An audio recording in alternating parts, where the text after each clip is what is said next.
Colombia, a country in the upper part of South America that has a vast jungle landscape that is beautiful, as well as an amazing wildlife that you cannot see anywhere else in the world, as well as a rich culture like no other.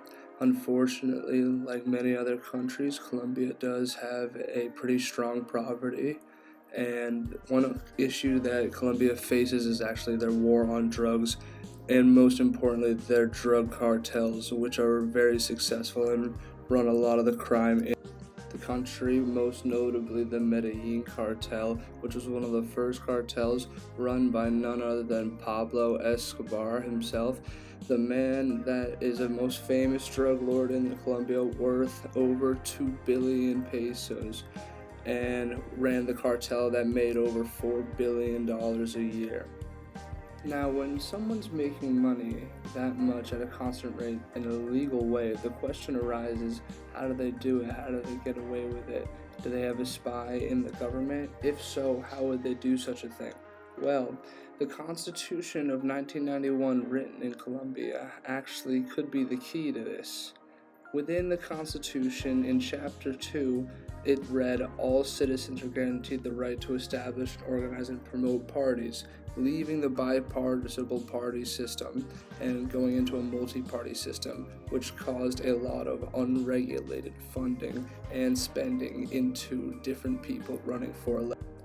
This would be perfect for the Medellin cartel to be able to get their foot into the Colombian government, but these are all just theories, and there's not a lot of evidence to prove that they did do that, and we can't really know how they would get into the government with all of these other elected officials. Of course they did it. They make $4 billion a year. In fact, that year in 1991, it was found that and released 14 years later that 11% of elected officials were known to be suspects of collusion with the Medellin. Now, there's no way to tell how people actually got through or how successful they were, because yeah, they were allowed to run, but people would probably definitely get sniffed out in the government if they were colluding with the Medellin cartel, right? No, in fact, insert Alvaro Uribe, then senator of Colombia and became the president soon after, was listed on a list of 182 of the most dangerous suspects to be working with the Medellin cartel. He then became president, and in fact, it was also seen that he worked for the Medellin cartel and his father was killed in the cartel. He was also known to be close with Pablo.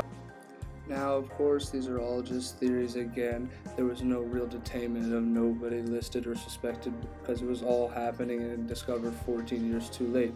But I believe that there is enough evidence to assume that the Constitution of Colombia, written in 1901, allowed different and unregulated funding to come in, and thus allowed the Medellin cartel and other drug cartels to get their foot into the Colombian governments.